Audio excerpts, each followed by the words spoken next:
नमस्कार साथियों, काव्य प्रसंग यूट्यूब चैनल में आपका हार्दिक स्वागत है। मैं परमेंद्र सिंह आज आपके लिए लेकर आया हूँ अदनान कफील दरवेश की कुछ कविताएं।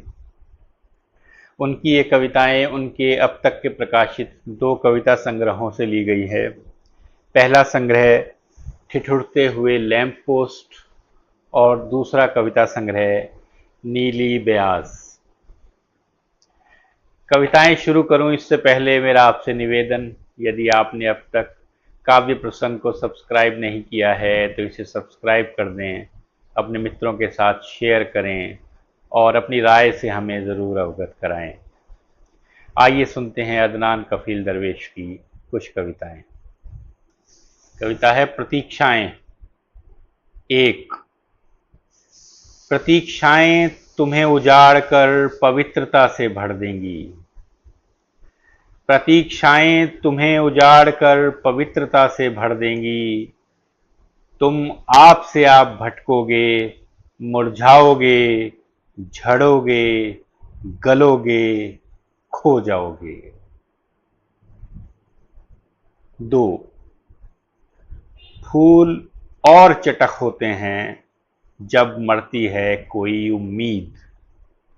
फूल और चटक होते हैं जब मरती है कोई उम्मीद, और तब उनकी गंध उस मकान तक भी पहुंचती है जहां अब कोई नहीं रहता, जहां अब कोई नहीं रहता। ये कविता है अपनी आत्मा से। अपनी पीड़ा की नुमाइश करके बेहिसाब तारीफें बटोरी। ए मेरी आत्मा मेरे निकट आ और मुझ पर थूक दे, और मुझ पर थूक दे। दूसरे संग्रह की शीर्षक कविता नीली ब्याज। अगर लफ्ज़ों की सेहत कम कर दी जाए तो बहुत बड़ी बड़ी सतरें भी उस छोटी सी जादुई नीली ब्याज में समा जाती थीं, जो ताक पर हिफाजत से रखी जाती थी, जिसके पिछले पन्नों पर मैं चित्र बनाता, जिसकी ज़रूरत गाहे बगाहे पड़ ही जाती थी। उसमें हस्बे हाल शेर, फ़ोन नंबर, पुराने पते, बच्चों के जन्मदिन, हिसाब किताब, बचत, कर्ज, महीने का पतला बजट, एक दीवार खड़े करने की लागत, कितना कुछ होता था उस छोटी सी नीली ब्याज में।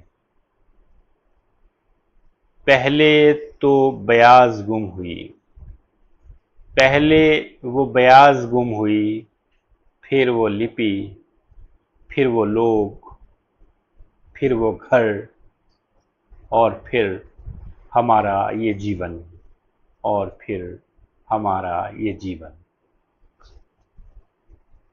कविता का शीर्षक है बर्बर। बर्बर आएंगे, बर्बर आ रहे हैं, बर्बर आने ही वाले हैं। इस तरह की चर्चाएं करते करते डर की जगह अब काफ़ी रोमांचित महसूस होने लगा था, और एक दिन ऐसा हुआ कि सूरज ढलते ही वे शहर में दाखिल हुए अपने लश्कर के साथ। कुछ लोगों ने उन्हें छज्जों से देखा, कुछ ने चौक पर पेड़ों के पीछे छिपते, और कुछ ने अपने अपने ख्वाब में अपनी अपनी तरह की तस्वीरों में। उनके आने की खबर से कोई विचलित नहीं था, अलबत्ता सब एक दूसरे से उस पुरानी धूमिल भविष्यवाणी की तस्दीक करते हुए काफ़ी रोमांचित ज़रूर हुए। अगली सुबह कुछ नहीं बदला, जैसे कि उम्मीद थी। कोई पुल नहीं तोड़ा गया, कोई इबादत गाह नहीं ढाए गए, कोई कुतुबखाने नहीं जलाए गए, कोई ध्वंस का काम नहीं हुआ। बिना खून खराबे के उन्हें सत्ता सौंपी गई। कुछ लोगों ने उनके आने का अलबत्ता सख्ती से इनकार भी किया, उनके मुताबिक उनके आने का ये मुनासिब मौसम नहीं था, क्योंकि उनके कैलेंडरों पर उनके आने की दूसरी तारीखें दर्ज थी।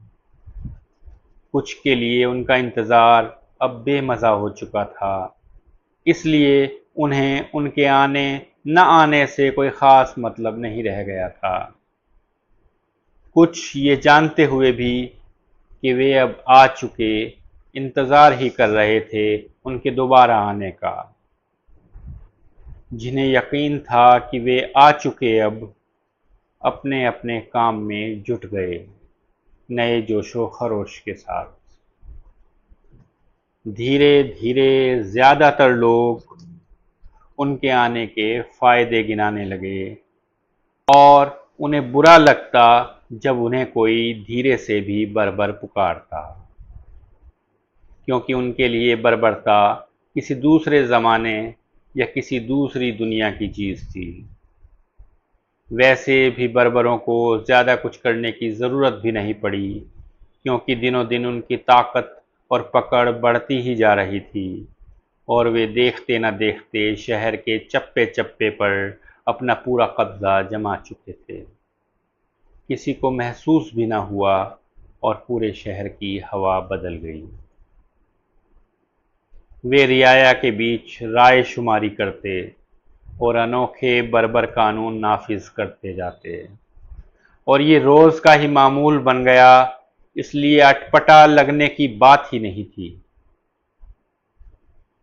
कुछ लोग जिनकी नज़र में वे साफ बर्बर थे, उनकी खुली या दबी आलोचना करते, जिन्हें वे खुलेआम दबोच कर गायब कर देते। अब सड़क पर या दिल में भी हर तरह के एहतिजाज करने पर पाबंदी आयद कर दी गई। बर्बरों ने आखिर सबकी रजामंदी से ही तो नया बर्बर कानून नाफिज किया था। वे अपनी रियाया का शुक्रिया अदा करते न थकते, बल्कि एक महकमा ही इसलिए था कि लोगों को मुअद्दिबाना इजहार तशक्कुर करता। मुअद्दिबाने इजहार तशक्कुर का मतलब शुक्रिया अदा करना। बल्कि एक महकमा ही इसलिए था कि लोगों को मुअद्दिबाना इजहार तशक्कुर करता। लोगों को ये नया निज़ाम खूब रास आया, और वे पूरी दुनिया में इसे नाफिज होते देखना चाहते थे। धीरे धीरे पूरा शहर भूल गया कि वे बर्बर थे और आ चुके थे, क्योंकि वे सब खुद बर्बर बन चुके थे, क्योंकि वे सब खुद बर्बर बन चुके थे। कविता का शीर्षक है नई सदी में हत्यारे। नई सदी में हत्यारे नए हथियारों से लैस थे। उन्होंने देवालयों से ईश्वर चुराए और उन्हें धारदार हथियारों में बदल दिया। उन्होंने सुबह सुबह बाग से फूल चुने और उन्हें हथियारों में बदल दिया। उन्होंने शहरों के नक्शे उठाए और पवित्र रंगों को ढुलकाया, और आश्चर्य कि नक्शा गलकर खून में फूल गया। इस तरह रंगों को भी उन्होंने हथियार में बदला। उन्होंने नृशंस हत्याएं की और उसे कला की संज्ञा दी और सभ्यता की उपलब्धियों में गिना। वे कलावंतों की तरह आए, वे उद्धारकों की तरह आए, वे महामानवों की तरह आए। उन्होंने भविष्य को एक फूल के रूपक में बांधा। उन्होंने देश को भी एक नाजुक फूल की उपमा से नवाजा और आदमियों को खोखला कर उनमें बारूद भर दिया। उन्होंने उनके फूल जैसे हाथ पांव से हथियारों का काम लिया। इस तरह नई सदी में हत्यारों ने सौंदर्य को भी हथियार की तरह बरता। इसलिए जब जब वसंत ने दस्तक दी, मैं घबराया। इसलिए जब जब वसंत ने दस्तक दी, मैं घबराया। उन्होंने जब जब किसी फूल को छुआ, मेरी रूह कांप गई। उन्होंने जब जब किसी फूल को छुआ, मेरी रूह कांप गई। कविता का शीर्षक है बोल जमूरे। बोल जमूरे। वामपंथ का नाम भजोगे, हाँ जी हाँ जी हाँ जी हाँ। वामपंथ का नाम भजोगे, हाँ जी हाँ जी जी हाँ। फासिस्टों के साथ सजोगे, हाँ जी हाँ जी जी हाँ। ऐसे में तो खूब लगोगे, हाँ जी जी हाँ। चट्टे बट्टे साध चलोगे, हाँ जी जी हाँ। अच्छा सब कुछ लाद चलोगे, हाँ जी हाँ। चेलों की एक फौज करोगे, हाँ जी हाँ। तब तो जमकर मौज करोगे, हाँ जी हाँ। सारा ईमान बेच रहोगे, हाँ जी हाँ। चैंपियन तुम अनमैच रहोगे, हाँ जी हाँ। लीपा पोती आम करोगे, हाँ जी हाँ। तुम तो ऊंचा नाम करोगे, जी हाँ जी हाँ जी हाँ जी हाँ। कविता है मलबा। आखिर क्या है ये कि बार बार लौटती है उसकी वही आवाज। आखिर क्या है ये कि बार बार लौटती है उसकी वही आवाज। वही बिजली की चमक, वही तड़कता आसमान, वही खामोशी, वही विकलता, वही उतावलापन, वही निरीहता। कई कई बार कहे जाने के बावजूद, कई कई बार कहे जाने के बावजूद अपूर्ण क्यों है हर वक्तव्य। कई कई बार लिखे जाने के बावजूद अधूरी क्यों हैं कविताएं। इतनी तलाशी के बाद भी क्या है वह जो बाहर आना चाहता है बार बार पर आ नहीं पाता। इन विराट शब्दों के मलबे में आखिर दबी है किसकी चीख। आखिर दबी है किसकी चीख। ये कविता है कुछ देर में।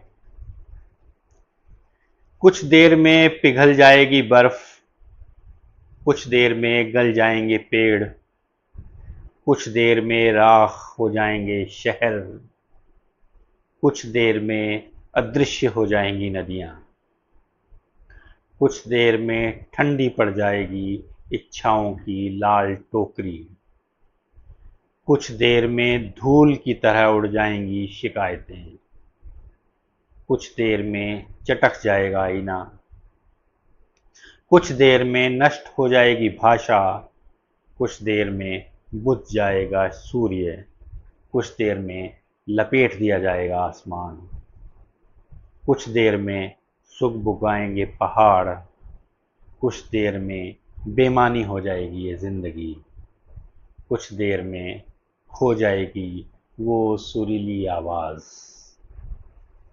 तब तक चलो मैं झुककर अपने जूतों के तस्मे बांध लूं। तब तक चलो मैं झुककर अपने जूतों के तस्मे बांध लूं। कविता शीर्षक है प्यारे दोस्तों। जहां मक्कारी इतनी दिल फरेब हो वहां बाज कोशिशें अक्सर काम नहीं आती। जहां कत्ल इतने मुहज्जब तरीके से किया जाए कि एक आर्ट पीस लगने लगे वहां सच को सच की तरह कभी नहीं कहा जा सकता। ऐसे दौर तारीख में बार बार आते हैं जब लगता है अब कोई उम्मीद नहीं बची, ना साथ रोटी खाने की और ना ही साथ में हुक्का गुड़गुड़ाने की। लगता है हम अपने बच्चों को नाहक अपने साथ लेते आए यहाँ, जिन्हें तसल्ली देने के लिए अब हमारे पास एक फूटा ख्वाब तक नहीं। जिन्हें तसल्ली देने के लिए अब हमारे पास एक टूटा ख्वाब भी नहीं। ऐसे दौर में कविता सबसे पुरउम्मीद शय बनकर नामालूम सिमतों से घुमड़ती हुई हमारी ओर चली आती है और फिर हमारे साथ साथ ही परछाई की तरह चलने लगती है और आखिर में जिसका मुड़ा तुड़ा पीला पन्ना हमारी कब्र पर भी एक परिंदे की तरह फड़फड़ाता है। इसलिए प्यारे दोस्तों, कविता सब कुछ तबाह बर्बाद हो जाने के बाद भी एक नई शुरुआत करने के लिए सबसे भरोसेमंद नक्शा है, सबसे ज़रूरी दस्तावेज़ है, सबसे पुरबार ख्वाब है, सबसे पुरबार ख्वाब है। अदनान कफील दरवेश। शुक्रिया दोस्तों साथ जुड़े रहने के लिए। फिर मिलते हैं किसी और कवि की कुछ और कविताओं के साथ। नमस्कार।